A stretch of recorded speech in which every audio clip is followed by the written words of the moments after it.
Aujourd'hui, nous allons parler d'un sujet central du cœur de Dieu, l'évangélisation. Pour comprendre l'urgence et la puissance de l'évangélisation, il faut d'abord comprendre le contexte spirituel dans lequel nous vivons.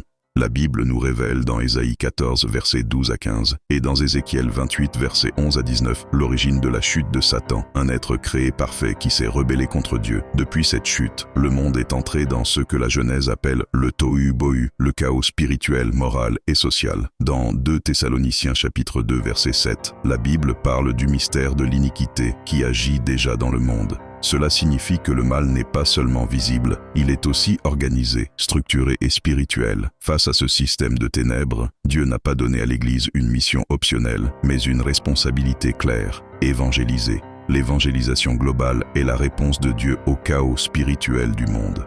L'objectif principal de l'évangélisation est clair. Premièrement, nous voulons voir les perdus, c'est-à-dire ceux qui n'ont pas Dieu, être sauvés, poursuivre le salut des âmes et voir des vies transformées par la puissance de Dieu, comme Jésus le déclare dans Matthieu 28, versets 18 à 20, lorsqu'il envoie ses disciples dans toutes les nations.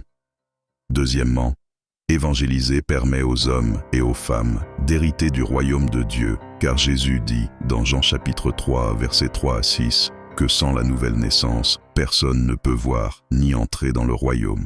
L'évangélisation est donc une question d'éternité. Pourquoi est-il si important d'évangéliser? Parce que c'est d'abord une recommandation directe de Dieu. Dans Ésaïe 57, Dieu appelle à relever le chemin pour son peuple. Dans Marc 16, verset 15, Jésus dit clairement « Allez par tout le monde et prêchez la bonne nouvelle à toute la création ». Évangéliser n'est pas une option, c'est la raison d'être du disciple. Dans Matthieu 4, verset 19, Jésus dit « Je ferai de vous des pêcheurs d'hommes ». Dans Luc 22, verset 31 à 32, Jésus montre que même quand Satan attaque, Dieu restaure pour que nous puissions affermir les autres.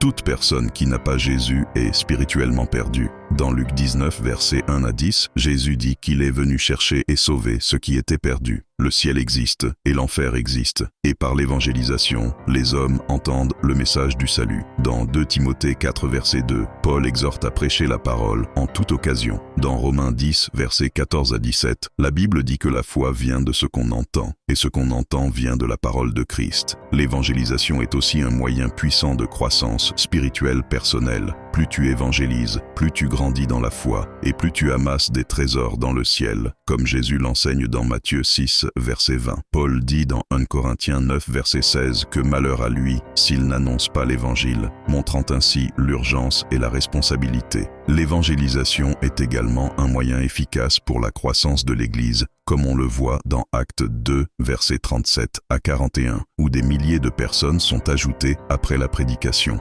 Dieu récompense ceux qui gagnent des âmes, comme le dit Daniel 12, versets 2 et 3. Et Jésus affirme dans Matthieu 24, verset 14, que la proclamation de l'Évangile dans le monde entier précédera la fin. Pour que l'évangélisation soit efficace, elle doit suivre des principes bibliques clairs.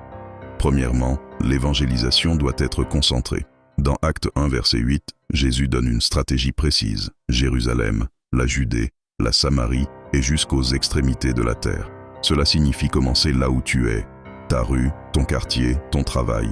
L'évangélisation se fait aussi en équipe, 2 par 2, comme on le voit dans Acte 5, verset 42, 2 frères ou 2 sœurs ensemble.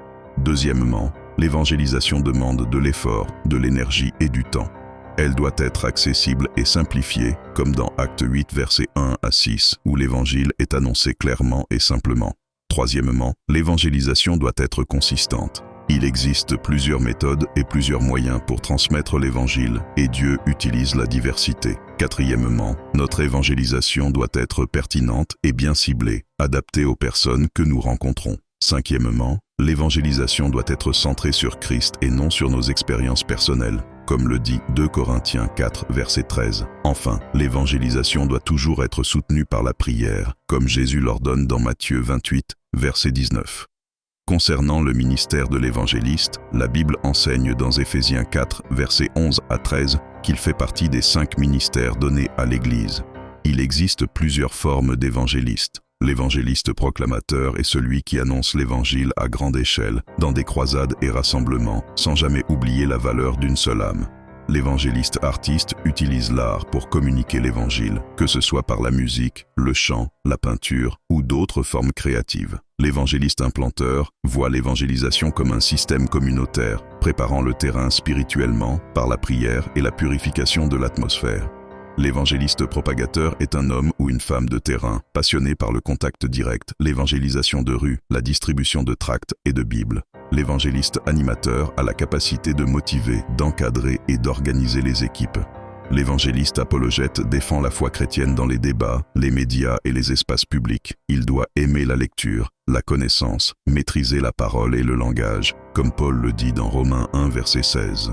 Enfin, l'évangéliste gagneur d'âme comprend que gagner une âme, c'est ramener une personne auprès de son Créateur. Le péché éloigne de Dieu, et le gagneur d'âme cherche activement des opportunités pour sauver, car pour sauver, il faut d'abord chercher, comme Jésus le dit dans Luc 19, verset 10. Selon 1 Timothée 4, verset 5, tout est sanctifié par la parole et la prière. Le gagneur d'âme ne se retrouve pas toujours dans les foules, mais sa force réside dans la persistance, aujourd'hui même à travers Internet et les réseaux sociaux.